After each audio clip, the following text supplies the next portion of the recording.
স্বামী স্ত্রীর সম্পর্কে অসংখ্যবার আমাদের এরকম একটা পরিস্থিতি চলে আসে যে দেখা যায় বাবা মা ভার্সেস আমার সঙ্গী, এবং অনেক সময় ছেলেরা এটা বেশি ফেস করে থাকেন এবং অনেক ক্ষেত্রে বাবা মা মন খারাপ করবেন বা বাবা মার এগেনস্টে আমি যেতে পারবো না, কারণ আল্লাহ বলেছেন বাবা মা কথা মানতে হবে, এবং বার্ধক্যে যদি আমরা বাবা মাকে পাই তার প্রতি শব্দটা উচ্চারণ করা যাবেন না।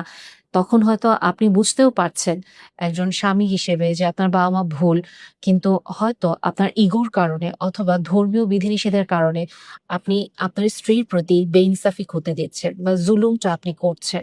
এবং অনেক ক্ষেত্রে আপনার এক্সপেকটেশন থাকে আপনার স্ত্রী কেন বোঝার চেষ্টা করছেন না, এবং আপনি কোনোদিন আপনার বাবা-মার সামনে এতটুকুও বলেননি যে, "আব্বা, আম্মা, আমি বুঝতে পারছি আপনারা কষ্ট পাচ্ছেন। কিন্তু এখানে হয়তো জিনিসটা এরকম না। এখানে হয়তো আমরা আমার স্ত্রীর প্রতি একটা বেইনসাফি করছি বা জুলুম হয়ে যাচ্ছে।" অথবা আপনি হয়তো একজন স্ত্রী হতে পারেন যেখানে আপনাকে বাবা-মা ভার্সাস স্বামী এই একটা ইকুয়েশনে আসতে হয়, এবং বেশিরভাগ সময় আপনি এটাই বলে থাকেন যে, "না, আমার বাবা-মা কখনো ভুল হতে পারে না।" এবং ডেফিনিটলি এখানে সিনারিওটা আমরা এনালাইসিস করতে গেলে আমি একটু সূরা নিসার ১৩৫ নাম্বার আয়াতটা নিয়ে আসবো। যেখানে আল্লাহ সুবহানাহু ওয়া তাআলা আপনাকে একেবারে ডিরেক্টলি সম্বোধন করছেন, তোমরা যারা বিশ্বাস করো। তার মানে আপনার ঈমান নিয়ে আপনাকে সম্বোধন করছে। সম্বোধন কিন্তু খুব ইম্পোর্টেন্ট একটা পয়েন্ট। যে যখন কেউ আপনাকে খুব গুরুত্ব নিয়ে ডাক দেয়, আপনি কিন্তু ওই সেম ইনটেনসিটিতে রেসপন্স ব্যাক করেন। যখন আপনাকে কেউ আদর করে ডাক দেয়, আপনি ঠিক ওরকম একটা আবেগ নিয়ে উত্তর দেন। যখন আপনাকে কেউ রেগে ডাক দেয়, আপনি ঠিক ওরকমভাবে রেসপন্স করেন। সো এখানে আল্লাহ আপনাকে আপনার ঈমান, যেটা খুব ইম্পোর্টেন্ট আমাদের ইসলামের মেইন, আমরা যদি বলি এক বিষয় যে আমরা আল্লাহকে বিশ্বাস করি কিনা, আমাদের তাওহীদ, ঈমান নিয়ে আল্লাহ আপনাকে ডাক দিচ্ছেন। তোমরা যারা বিশ্বাস করো তারা ন্যায় বিচার প্রতিষ্ঠা করো, এবং সেটা যদি তোমার নিজের বিরুদ্ধে যেতে হয়, তোমার বাবা-মার বিরুদ্ধে যেতে হয়, আত্মীয়-স্বজনের বিরুদ্ধে যেতে হয়, যেতে হবে। ধনী বা গরিব যেই হোক না কেন তার বিরুদ্ধে যেতে হয়, যেতে হবে। কারণ তারা ২ পক্ষই আল্লাহর অধিকতর নিকটে। এবং আমরা যেন আমাদের প্রবৃত্তির অনুসরণ না করি, করলে আমরা ন্যায় বিচার প্রতিষ্ঠা করতে পারব না। আমরা তখন আমাদের সাক্ষ্যটাকে বিকৃত করে ফেলবো, এবং যদি আমরা এটা নাও করি, আল্লাহ জানেন আমরা কি করি না করি। সো এটা হচ্ছে, আমি জাস্ট সারমর্মটা বললাম আয়াতের। এই আয়াতটা খেয়াল করলেন? আল্লাহ কিভাবে ডিরেক্টলি বলে দিচ্ছেন যে আমাদের বাবা-মায়েরাও ভুল হতে পারে। ইনফ্যাক্ট আমরাও ভুল হতে পারি। এবং অনেক সময় আমরা আমাদের ইগোর কারণে আমরা কখনোই স্বীকার করতে চাই না যে আমার ফ্যামিলি মেম্বার ভুল করতে পারে, আমি ভুল করতে পারি। আমরা বেশিরভাগ সময় বলি, "এটা তোমার সমস্যা, তুমি অ্যাডজাস্ট করতে পারছো না। আমি এটার ভিতরে ঢুকবো না। তুমি আর বাবা-মা ম্যাচ করে নাও, বা তুমি এটা অ্যাডজাস্ট করো।" এবং আমাদের চোখের সামনে আমাদের পার্টনারের প্রতি ওই বেইনসাফিটা হয়, আমরা মুখ খুলি না। আমরা কিছুই করি না। আমরা জাস্ট মানে ওই সমস্যাটাকে ইনভিজিবল করে ফেলি। আমরা জাস্ট না দেখার মতো করে থাকি। কিন্তু দিনের পর দিন ওই জুলুমটা আমরা হতে দিচ্ছি। এবং যখন আমার পার্টনার ওই জুলুম নিয়ে আমার সাথে কথা বলতে আসে, আমি রাগারাগি করি। আমি তার সাথে আরো খারাপ আচরণ করি। এবং এখানে একটা জিনিস খেয়াল করেন, এখানে কিন্তু আমরা সবসময় এভাবেই সিনারিওটা দাঁড় করাই যে বাবা-মা ভার্সাস বউ, বা বাবা-মা ভার্সাস স্বামী। তার মানে কি?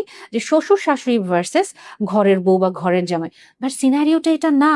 এটা বেসিক্যালি দাঁড়িয়ে যাচ্ছে, আপনি অ্যাকচুয়ালি কার কথা শুনবেন? আপনি কি আল্লাহর কথা শুনবেন না বাবা-মার কথা শুনবেন?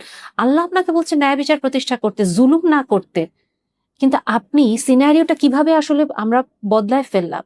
এখানে আমরা কাকে ভার্সাস কাকে দাঁড় করালাম?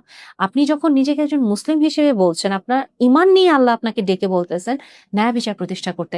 আপনি কি প্রতিষ্ঠা করছেন? আপনি তো পুরো প্লটই বদলায় ফেলছেন। আল্লাহ নিজে বলছেন যে কোরআন শরীফে, বা আমার প্রতি শব্দ উচ্চারণ করো না। আল্লাহ আবার এখানে বলছেন যে হ্যাঁ, আমাদেরকে ন্যায় বিচার প্রতিষ্ঠা করতে হবে। সেটা যদি বাবা-মার বিরুদ্ধে যেতে হয়, অথবা আমার নিজের ইগোর বিরুদ্ধে যেতে হয়, নিজেকে ছোট হতে হয়, ওটা আমার হতে হবে।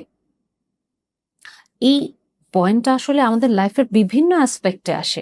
কিন্তু আমি স্পেসিফিকলি কনজুগাল লাইফ বা কাপল লাইফের ইস্যুটা নিয়ে আসলাম। কারণ এই জায়গাটাতে আমরা অনেক বেশি সাফার করি, এবং এখান থেকেই চলে আসে যে আমরা এটা খুব দৃঢ়ভাবে বিশ্বাস করার চেষ্টা করি যে বাবা-মার বিরুদ্ধে কোনো কথা বলা যাবে না। এবং আমি এই জিনিসটা সবসময় বলি যে দেখুন, বাবা-মা বা সঙ্গী এই দুজনকে যখন আমরা আসলে খুশি করার চেষ্টা করব, এটা খুব ভুল একটা ধারণা। আপনাকে আল্লাহকে খুশি করতে হবে, এবং আপনাকে ন্যায় বিচার প্রতিষ্ঠা করতে হবে, এবং আপনাকে এই বিশ্বাসটা রাখতে হবে আল্লাহ সবার আল্লাহ। আল্লাহ কারো একার আল্লাহ না।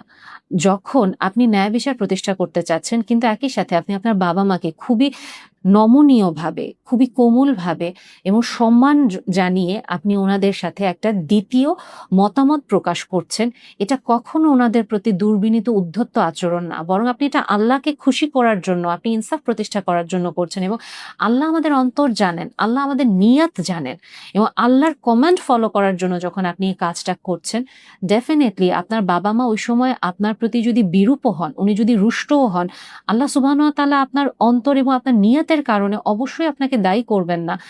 এবং ডেফিনেটলি আল্লাহ যদি আপনার বাবা মার দোয়া শোনেন, ডাক শোনেন, আল্লাহ আপনার দোয়া আপনার ডাকও শুনবেন। এবং আমরা তো এটাও জানি যে আল্লাহ মজলুমের অনেক বেশি নিকটে চলে যান, মজলুমের ডাক আল্লাহ কখনো ফেলেন না। সো যখন আসলে আপনি এই দুই পক্ষের মাঝামাঝি পড়ে যাচ্ছেন যে আপনি কাকে খুশি করবেন, এই ইকুয়েশন আপনি জীবনেও মিলাতে পারবেন না। কিন্তু যেই মুহূর্তে আপনি প্লটটা এভাবে দাঁড় করাবেন যে আমি কি আসলে আমার বাবা মাকে খুশি করব না আল্লাহ সুবহানাহু ওয়া তাআলাকে খুশি করব, আমি কি আমার নিজের ইগোকে খুশি করব নাকি আমি আল্লাহ সুবহানাহু ওয়া তাআলাকে খুশি করব, উত্তরটা খুব পরিষ্কার হয়ে যায়। আমি আরেকটা এক্সাম্পল দিই। ধরেন আপনারা দুজনই, আপনারা স্বামী স্ত্রী কখনো ওরকম প্র্যাকটিসিং ছিলেন না, কিন্তু গ্র্যাজুয়ালি আপনারা চেষ্টা করছেন, এবং সামহাউ আপনি হঠাৎ করে অনেক প্র্যাকটিসিং হয়ে গেলেন, এবং এরপর আপনি হঠাৎ করে এটা শুরু করলেন যে আপনার পার্টনারকেও খুব দ্রুত চেঞ্জ হতে হবে।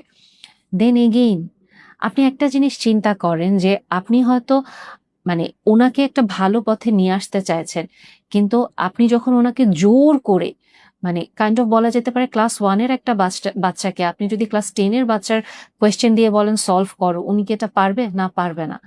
যেই মুহূর্তে আপনার ইমান বুস্ট হলো, আলহামদুলিল্লাহ, আপনি যখন ওনাকে জোর করছেন, এটা কি ওনার প্রতি কিছুটা কষ্টকর হয়ে যায় না? এবং এটা কি তখন আসলেই ন্যায় বিচার থাকে?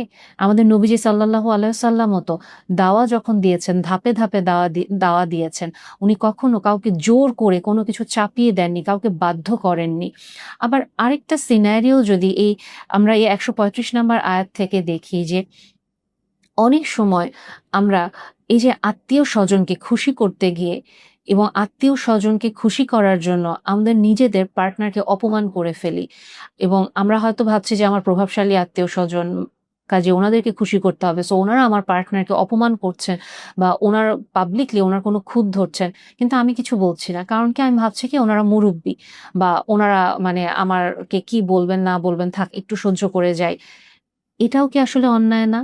যে একটা মানুষকে, যে কিনা আপনার লাইফ পার্টনার, তাকে আপনি পাবলিকলি অপমান করতে দিচ্ছেন আরেকটা মানুষকে। আপনি ওখানে একটা বাউন্ডারি দিচ্ছেন না, বা আপনার আত্মীয় এ কথা বলছেন, আপনি জাস্ট ওনাকে ফেস করতে দিচ্ছেন। আপনি এসে বলছেন না যে দয়া করে কথাটা বললেন না, ওকে অপমান করেন না।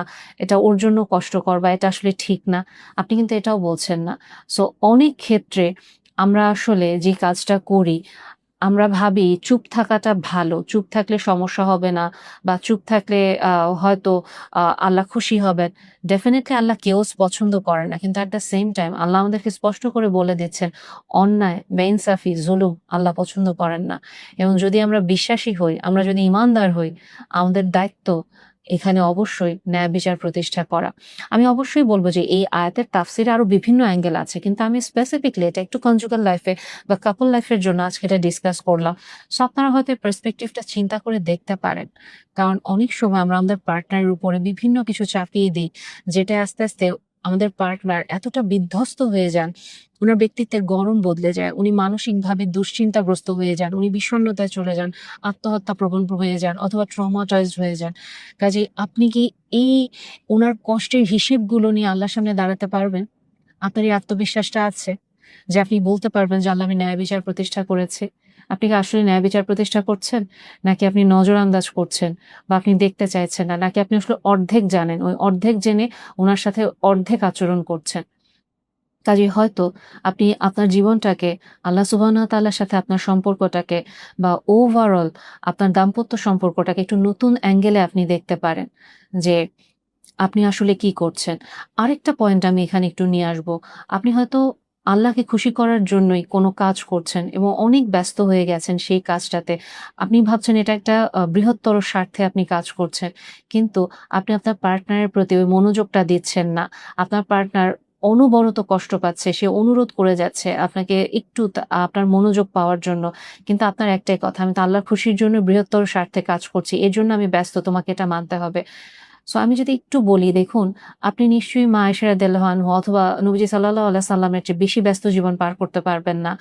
অথবা আপনি নিশ্চয়ই মানে যেকোনো সাহাবী বা তার চেয়েও বড় আমি যদি বলি যে, যেকোনো শায়খ বা যেকোনো বুজুর্গ ব্যক্তি উনাদের চেয়ে বেশি ব্যস্ত জীবন আপনি পার করতে পারবেন না। যারা নবীজি সাল্লাল্লাহু আলাইহি সাল্লামের ডিরেক্ট সাহচর্যে ছিলেন সাহাবীগণরা। ইনফেক্ট আমরা তো এটাও জানি যে আ নবীজি সাল্লাল্লাহু আলাইহি সাল্লাম উনার সাহাবীদেরকে পর্যন্ত মানা করেছেন যে, "না, তোমাকে তোমার স্ত্রীর হক আদায় করতে হবে।